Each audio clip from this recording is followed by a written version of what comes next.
KBC 광주방송이 2년 6개월째를 맡고 있는 광주 전남 지역 국회의원들의 의정 활동과 대국민 소통을 평가했습니다. 이용빈 의원이 1위로 나타났습니다. 최우수상은 이병훈, 송갑석, 이계호 의원 3명이 차지했습니다. 국회의원의 가장 중요하고 고유한 책무인 입법 활동에 대해서도 살펴봤습니다. 소병철 의원이 발의해 국회에서 여야 합의로 통과한 여순사건 특별법이 가장 큰 관심을 끌었습니다. 이번 평가는 의정 활동과 대국민 소통을 기반으로 한 빅데이터와 지역 주민들의 평가를 바탕에 두고 공정성과 객관성을 높이기 위해 전문 분석기관과 학계가 공동으로 참여했으며 한국정치커뮤니케이션학회의 자문을 받아 진행됐습니다. 오늘 새벽 광주에서 불이 난 차량 안에 쓰러져 있던 60대 남성이 시민 4명의 도움으로 목숨을 구했습니다. 이들은 차를 멈춰 세운 뒤 야구방망이로 추정되는 물체로 불이 난 차량의 유리창을 깨 탈출을 도왔습니다. 여러분 안녕하십니까? KBC 8시 뉴스입니다. 21대 국회의원들의 임기가 2년 6개월째에 접어들었는데요. KBC 광주방송은 광주 전남 국회의원 18명의 의정 활동을 빅데이터와 지역 주민들의 평가에 기반해 평가했습니다. 빅데이터 평가는 의정 활동과 대국민 소통을, 여론조사 항목은 지역 주민 평가를 바탕으로 했습니다. 그 결과 광주 광산갑의 이용빈 의원이 종합점수 1위로 대상을 차지했습니다. 신민지 기자입니다. KBC 국회의원 의정활동 종합평가에서 초선인 이용빈 의원은 100점 만점에 61.7점을 기록하며 1위인 대상을 차지했습니다. 이용빈 의원은 특히 의정활동 평가 지표 중 하나인 공동 법안 발의 부문에서 20점 만점을 받았고 대국민 소통 정도를 판단하는 SNS 부문에서도 만점을 받았습니다. 지역 주민들의 평가를 반영하는 여론조사에서도 10점 만점에 9.64라는 높은 점수를 받았습니다. 최우수상은 종합평가 점수 2에서 4위를 기록한 이병훈, 송갑석, 이계호 세 의원에게 돌아갔습니다. 역시 초선인 이병훈 의원은 의회 출석률 부문에서 만점에 가까운 4.91점을, 지역 주민 대상 여론조사에서도 9.91점을 받아 종합평점 59.27점을 기록했습니다. 재선인 송갑석 의원은 의회 출석률 부문에서 5점 만점에 4.94점을, 지역 주민 대상 여론조사에서 8.83점을 기록하며 종합평점 58.8점을 기록했습니다. 3선인 이계호 의원은 의회 출석률과 활동수 부문에서 각각 만점을 기록했습니다. 지역 주민 대상 여론조사도 9.56점으로 후한 평가를 받은 것으로 나타나 종합평점 56.42점을 기록했습니다. 이번 KBC 광주방송의 국회의원 의정활동 평가는 한국정치커뮤니케이션학회의 자문을 받아 진행됐습니다. KBC 신민지입니다. 이번엔 의정 활동뿐만 아니라 국회의원의 가장 중요하고 고유한 직무인 입법 활동에 대해 살펴봤습니다. 의안 발의에 대한 질적 평가를 위해 지역 언론의 법률안 보도를 평가 지표로 도입했는데요. 소병철 의원의 여순사건 특별법이 가장 큰 관심을 끌었습니다. 2위, 3위는 지역 국회의원들이 다룬 지역 현안 법안들이었습니다. 이어서 박승현 기자입니다. KBC 의정활동 종합평가 1위에서 9위까지의 국회의원이 지난 2년 동안 대표 발의한 법률안은 모두 562개. 이들 법률안을 한국기자협회 소속 광주 전남 18개 언론 매체에 언급된 횟수에 따라 순위를 매겼습니다. 순천 광양 곡성구례가 지역구인 더불어민주당 소병철 의원이 대표 발의한 여순사건 진상규명과 희생자 명예회복에 관한 특별법 일부 개정안 등 두 건이 5.74%로 압도적인 1위를 차지했습니다. 소병철 의원이 대표 발의해 통과된 여순사건 특별법은 16대 국회 이후 8차례나 발의됐으나 국회 문턱을 넘지 못하다 지난해 여야 합의로 통과됐습니다. 국가폭력에 의해 빚어진 사건을 국가 차원에서 진상규명하고 70년 넘게 고통을 받아온 희생자와 가족들의 명예회복을 위한 첫걸음을 뗐다는 점에서 높은 평가를 받았습니다. 다만 국회 통과의 주안점을 뒀기 때문에 희생자와 유족에 대한 생활지원금 확대와 특별재심 규정 신설 등은 추가 개정을 통해 풀어야 할 숙제입니다. 2위는 민영배 의원이 발의한 5.18 민주화운동 예우에 관한 일부 개정 법률안 등 4건으로 뉴스 기사 언급량은 2%였습니다. 3위는 이용빈 의원이 발의한 5.18 민주화 운동 등에 관한 특별법 일부 개정 법률안 등 4건으로 1.58%였습니다. 1, 2, 3위가 지역 최대 현안을 다뤘다는 점에서 지역사회가 국회의원 법안 발의에 큰 관심을 갖고 있는 것으로 나타났습니다. 이 밖에도 조세특례 제한법 일부 개정 법률안과 아시아 문화중심도시 특별법 일부 개정안, 고향사랑 기부금 법률안 등도 지역사회에서 관심을 끌었습니다. KBC 박승현입니다. 이번 KBC의 의정활동 평가는 광주 전남 지역구 국회의원들이 그동안 의정활동과 대국민 소통을 어떻게 해왔는지 평가하기 위해 시행됐습니다. 빅데이터와 주민 여론조사를 기반으로 전문 분석기관과 학계가 참여해 공정성과 객관성을 높였습니다. 이번 의정평가의 방식을 이계혁 기자가 보도합니다. 국회의원 의정활동 평가는 크게 빅데이터와 지역 주민 평가로 나누어 진행했습니다. 빅데이터 평가는 국회의원 299명의 법안 발의 건수와 처리 현황, 의회 출석률, 정책 세미나 등의 의정활동, 그리고 개인 SNS 등으로 얼마나 국민과 소통했는지를 지표화했습니다. 지역 주민 평가는 광주 전남 국회의원 18명에 대해 전화 면접 조사로 진행했습니다.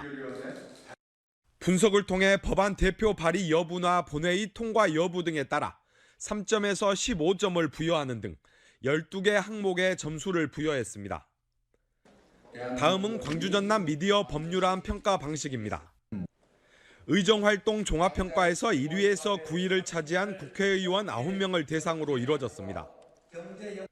지난 2020년 5월부터 지난 6월까지 광주 전남 18개 방송과 신문에서 기사로 보도된 의원별 대표 발의 법안 562개를 추출해 각각의 기사 수를 집계 분석했습니다. 다각도로 이 종합 분석 평가를 했기 때문에 객관성, 공정성에서 크게 문제가 없다고 그렇게 보고 있습니다. 이번 KBC 국회의원 의정평가는 제로투원 파트너스와 넥스트위크 리서치가 데이터 수집과 분석을 맡았으며 정치 커뮤니케이션 학회의 자문을 받아 평가 배점 기준표 등을 마련해 객관성과 공정성을 높였습니다. KBC 이계혁입니다. 이번 KBC 광주방송 의정평가는 국회의원의 가장 큰 책무인 입법 활동을 집중적으로 평가했습니다. 국회의원 2년 중간평가 성격과 함께 그동안 평가가 미흡했던 의정활동을 개량화해 유권자들의 선택을 돕는다는 의미를 갖습니다. 이어서 의정평가 도입 배경을 이형길 기자가 설명해드립니다. 국회의원은 지역민들에게 한 번 선택을 받으면 4년 동안 특별한 중간평가가 없습니다. 다시 국회의원 선거에 나설 때도 지도부를 통한 당의 공천, 선거 구민과의 교감 등이 가장 중요한 요소로 작용합니다. 국회의원의 가장 큰 책무인 입법 활동에 대한 평가가 빈약하다는 점을 고려해 KBC는 의정활동 종합평가를 도입했습니다. 평가 지표에서도 국회의원 입법 활동에 가장 큰 비중을 부여했습니다. 대표 법안 발의와 공동법안 발의가 각각 30%, 20%를 차지해 전체의 절반을 반영했습니다. 법률안 발의에 대한 평가가 양적 평가로 기울 수 있다는 점을 고려해 지역 미디어를 통한 법률안 보도를 통해 질적인 평가를 보완했습니다. 선거 구민들의 여론조사는 가장 낮은 비중인 10%로 한정했습니다. 실제 국회 내에서의 국회의원들의 활동상들을 종합적으로 평가할 수 있다는 점에서 큰 의미가 있다고 생각합니다. 이번 의정평가는 국회의원 2년 중간평가로서의 성격과 함께 국회에서 입법 활동을 통해 활약하고 있는 의원들을 다시 한번 부각하며 유권자들의 선택을 돕는 데 의미가 있다는 평가를 받고 있습니다. KBC 이영길입니다. 다음 뉴스입니다. 광주에서 차를 몰고 도로를 달리던 60대 남성이 의식을 잃고 쓰러져 중앙분리대를 들이받는 사고가 났습니다. 사고로 차량엔 화재까지 발생했는데요. 차를 타고 지나던 시민들의 도움으로 60대 운전자는 목숨을 구했습니다. 조윤정 기자입니다.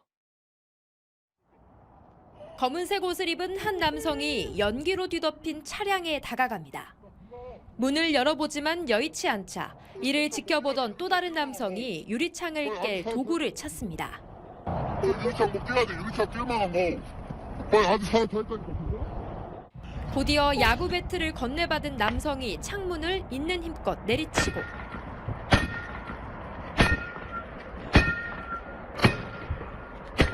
빨리 나와 빨리. 운전자는 시민들의 부축을 받으며 차량 밖으로 탈출합니다. 광주광역시 소태동 일대 도로를 달리던 60대 A씨가 사고를 당한 건 오늘 새벽 1시 반쯤. 사고 직전 의식을 잃었고 그대로 화단형 중앙 분리대를 들이받았습니다. 사고 현장입니다. 보시는 것처럼 차량 파편들이 곳곳에 흩어져 있고 도로 위에는 검게 그을린 흔적이 아직도 선명하게 남아 있습니다. 사고 직후에도 의식을 되찾지 못한 채 엑셀을 밟고 있던 A씨를 깨운 건 시민들이었습니다.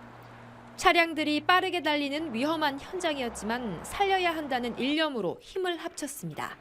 운전자분이 그 소리에 깜짝 놀라셔가지고 이제 기절하셨다가 의식을 조금 찾으셔가지고 문을 여셨나 봐요.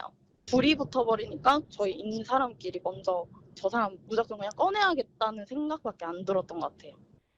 경찰 조사 결과 음주운전은 아니었으며 A씨는 조사에서 사고 현장 인근을 지날 때부터 정신을 잃었다고 진술한 것으로 알려졌습니다. 경찰은 현재 정확한 사고 경위를 조사하고 있으며 구조 활동을 펼친 시민들에게 감사장을 수여할 방침입니다. KBC 조윤정입니다. 목포 시내버스 노사와 목포시가 파업 철회 합의하고 내일부터 정상 운행에 들어갑니다.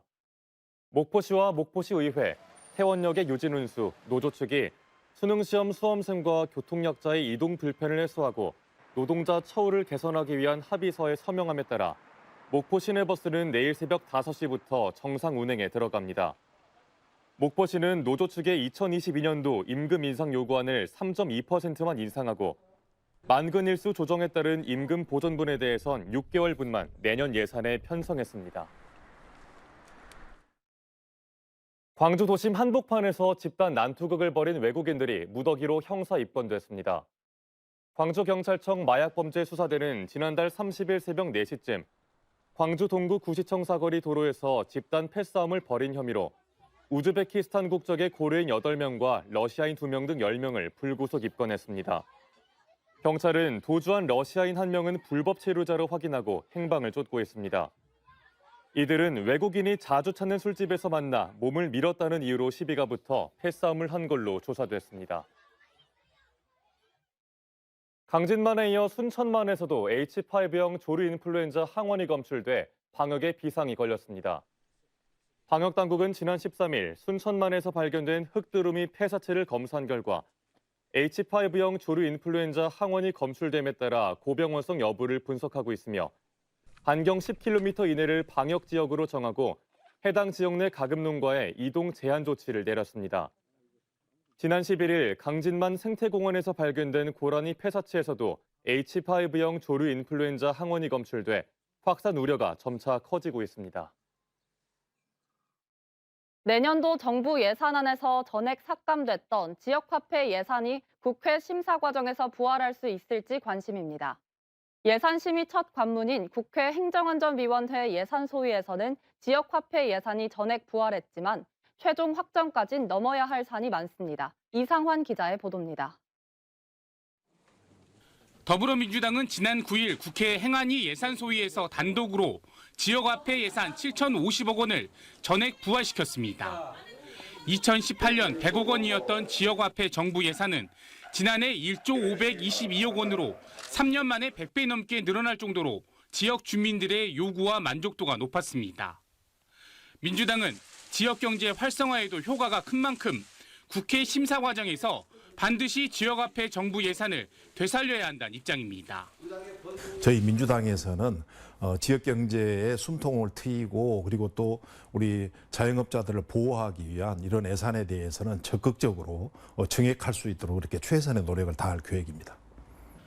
지역화폐 예산 부활의 불신을 살렸지만 최종 확정까지는 첩첩산중입니다. 우선 행안위 전체회의에서 지역화폐 예산 복구안을 통과시켜야 하는데 국민의힘 이채익 의원이 행안위원장을 맡고 있어 쉽지 않은 상황입니다. 행안위 전체회의를 통과하더라도 예결위 예산조정소위 심사를 거쳐야 하고 증액 예산이라 정부 동의도 받아야 합니다. 이건 당연히 국가가 챙겨야 될 예산이고 중앙정부가 마땅히 예산에 편성해야 되는 것이라고 봅니다. 이 골목상권조차도 지역에 따라서 차별이 생긴다고 하는 것, 이건 있을 수 없는 것이라고 봅니다. 내년도 정부 예산에서 지역화폐 국비가 전액 삭감될 경우 현재 발행 규모와 할인폭을 유지하려면 광주광역시와 전라남도는 모두 500억 원 안팎의 예산을 더 부담해야 합니다. KBC 이상환입니다. 박지원 전 국정원장이 6년 만에 더불어민주당에 복당을 신청했습니다. 민주당 전라남도당은 박 전 원장이 최근 민주당 중앙당에 복당을 신청해 중앙당 당원 자격심사위원회가 전남도당과 목포지역위원회에 찬반 의견을 묻는 공문을 보내왔다고 밝혔습니다. 전남도당과 목포지역위원회 모두 박 전 원장 복당에 환영 입장을 밝힌 것으로 전해졌습니다. 박 전 원장은 2016년 민주당의 전신인 새정치민주연합을 탈당해 국민의당에 합류한 뒤 20대 총선에서 당선됐지만 21대 총선에서 낙선한 후 문재인 정부의 국정원장직을 수행했습니다. 광주광역시의회 행정사무감사에서 업무상 과실을 지적하는 시의회 발언에 공무원 노조가 갑질이라며 반발하고 나섰습니다. 광주지역 공무원 노조 대표자 협의회는 지난 11일 열린 행정사무감사에서 모 시의원이 집행부 간부에게 마치 수사관이 범죄인을 취조하듯 대한다며 이는 시의원의 직분을 넘어서는 것이라고 밝혔습니다. 이에 대해 해당 시의원 등은 시민 대표로서 정당한 질의와 의정 활동을 했을 뿐이라며 감정적으로 의정 활동에 나선 적은 없다고 항변했습니다. 광주은행 여자 실업 양궁단이 입단식을 가졌습니다. 광주은행 양궁단은 김성은 전 광주여대 감독을 비롯해 도쿄올림픽 3관왕인 안산과 양궁 월드컵 메달리스트 최미선, 김민서, 박나윤 선수로 구성됐습니다.